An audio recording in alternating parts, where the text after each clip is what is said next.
Hey guys, I just wanted to make a quick video to show you how easy it is to set up playback for our weekend services. And so here we go. All right. So when you go to playback, the icon looks like a play button. So you just hit that. It's going to open to the previous week to look more like this.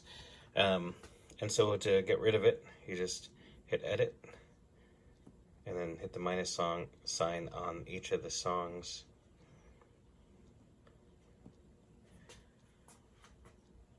And then you're ready for a new set. So simple, just hit add song.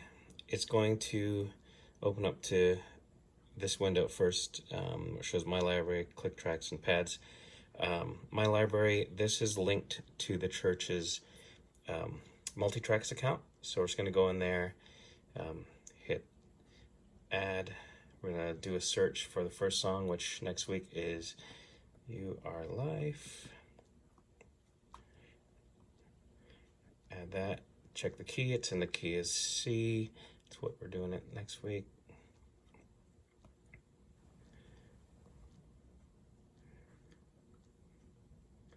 All right, so all the songs are added. They're gonna keep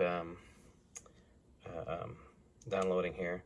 So while that's downloading, I can go ahead and work on Your Life. And so this next row here, it is the song map. You can't see the whole thing at the same time, but you can at least see more of it by zooming out. But just make sure that it's the same map that we have listed on Planning Center.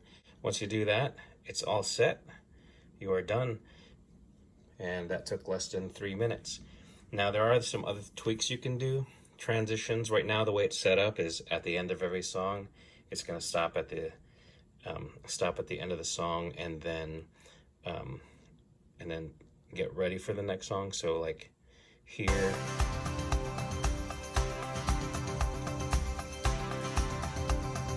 ending. So we end it and then it cues the next song. So then it's just waiting for us to hit play. 1, 2, it's gonna do that. intro, 2, for all of 3, them. 4. On here, the transitions, the options are no transition, which is what we just saw. It'll just go to the next song and wait for us to hit play. Auto link, what that does is it actually goes to the end, and when it reaches the very end, it will just automatically start playing the next track. 1, We usually do that for 2, between first and second because it's intro, usually a 2, long 3, 4. pause anyway. So there's that option. Now the next two, overlap and crossfade, they're basically the same thing. The next song is going to start while the current song is still on the last part of the track. The only difference is overlap. The volume of both tracks at those overlapping parts are both on at 100%, whereas crossfade, the volume will change, will fade out one while fading in the other. It usually doesn't make a difference in the beginning and ending of songs. Where it makes a difference is if you're crossfading in the middle of a song, and I'll show you what that looks like after I play this. But basically, here's the overlap. Again, we're not going to hear a difference between these two because there's not much volume going. Ending. 1, 2. So you see how it started right intro, away. 2, 3, 4. That was a pretty short ending to Your Life, so probably won't need that. But on other ones, those endings can be pretty long. All right, so that's it. That was under 5 minutes adding transitions. So, and actually it probably would have been under 4, except I was talking. So now the one thing I forgot to do earlier, this will add another 1 or 2 minutes, but not very much. But when we add the songs, I forgot that I'm gonna pull the tracks out that we're not doing. So what we do is, let me back up here. You're gonna go to Edit, and then the 3 dots on the song, you're gonna click on that, and that'll open up the menu for that song. And then we're gonna scroll down here to tracks. And on the track, we want to leave click track and guide. Take out drums. Probably leave the synth in there. And so we're going to take out all the things that we are actually playing. I might leave a couple of the keys here. We'll see. Depends on what we're playing. And definitely take out the vocals. Yeah, so you'll do that for all the songs. So you unclick it, and then make sure you click update. If you don't click update, it won't change them. Now, next week is baptism. So there is going to be, or there are going to be some additional things. So if I wanted to add a pad, and go back into here and go into this section, and I like these ambient pads better than the guitar ones that they have there. And since we're in the key of G, I'll do that, and I'm going to go ahead and add click as well, so that way we're still going in the same tempo that we were before.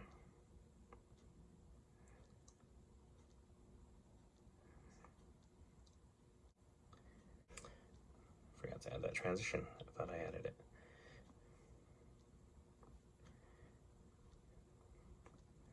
All right, so Tag. Ending.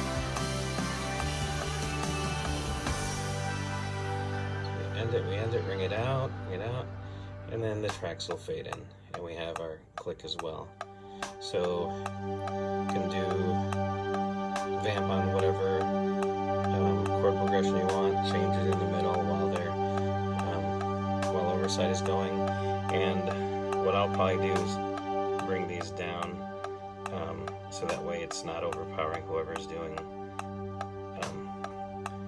the talking. After baptism, we're going back into 2 choruses. So what I like to do is go ahead and add that song again. Come on. I know that we're only doing the 2 choruses and an ending. So what I'm going to do is I'm going to remove everything except for that vamp right before the chorus. And we'll see why in just a moment. And I'm going to do crossfade here.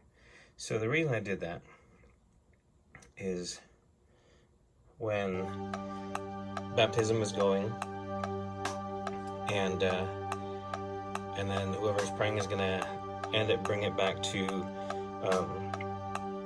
bring us back into worship again. When we're ready, you can double click this, and what it's going to do, Chorus. is fade into that chorus. And the reason I left that vamp in there is because that vamp is actually overlapping the pads, and so without that, since it's fading in, we wouldn't hear that cue for the chorus. So I just needed a measure to let it overlap, so we hear that cue to start the chorus. Chorus. So we'll try that again, let you hear it. So here's that pad, and then we're coming back to the chorus. Chorus.